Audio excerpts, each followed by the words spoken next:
ఈ కథ పళనిలో చాలా ఫేమస్. ఇది యథార్థంగా జరిగిందని చెప్పి అక్కడ టాక్. అయితే తారకమణి, పళనివేల్ అని ఇద్దరు బెస్ట్ ఫ్రెండ్స్ ఉండేవాళ్ళు.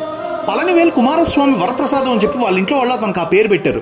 భగవంతుడి దయ వల్ల అతను కోట్లు సంపాదించాడు. అయితే తారకమణికి మాత్రం వ్యాపారంలో నష్టం వచ్చి దివాలా తీసి రోడ్డు మీదకి వచ్చాడు.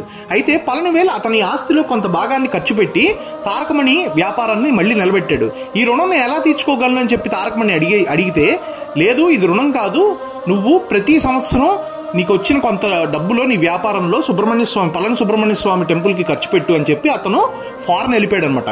అయితే ఫారెన్ వెళ్ళి 6-7 సంవత్సరాలు అక్కడే ఉన్నాడు. సో వీళ్ళిద్దరి మధ్య కాంటాక్ట్ కట్ అయిపోయింది. ఎందుకంటే 70s లో జరుగుతున్న కథ కాబట్టి అప్పట్లో కమ్యూనికేషన్ సిస్టమ్ పెద్ద గొప్పగా లేదు. మళ్ళీ అతను తిరిగి వచ్చేసరికి తారకమణి కోట్లు సంపాదించాడు, కానీ సుబ్రహ్మణ్య స్వామి టెంపుల్కి రూపాయి కూడా ఖర్చు పెట్టలేదని చెప్పి తెలిసింది. ఎందుకు ఇలా చేశామని చెప్పి నిలదీసి అడగగా, నేను అప్పుడు అలా చెప్పానని చెప్పి ఏమన్నా సాక్ష్యం ఉందా అని చెప్పి అన్నాడు.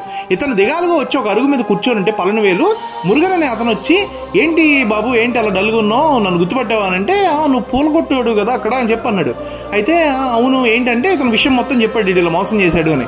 అయితే బాబు ఆ రోజు మీరు ఇద్దరు మాట్లాడుకున్నప్పుడు నేనే ఉన్నాను కదా, ప్రత్యక్ష సాక్షి నేను వచ్చి సాక్ష్యం చెప్తా, నేను పలానా ఊర్లో ఉన్నాను, నన్ను వచ్చి ఎక్కించుకో అని చెప్పాడు.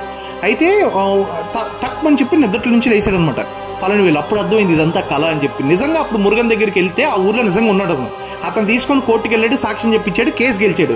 అయితే బయటకు వచ్చి మురుగన్కి థ్యాంక్స్ చెప్దాం అనుకుంటే మురుగన్ అక్కడ లేడు. సో ఇంటికి వెళ్ళిపోయి ఉంటాడు అని చెప్పి ఇంటికి వెళ్ళి ఆ ఊరు వెళ్తే అక్కడ ఆ ఊర్లో అదంతా ఒక ఖాళీ ప్రాంగణం, అక్కడ ఇల్లు కూడా లేదు.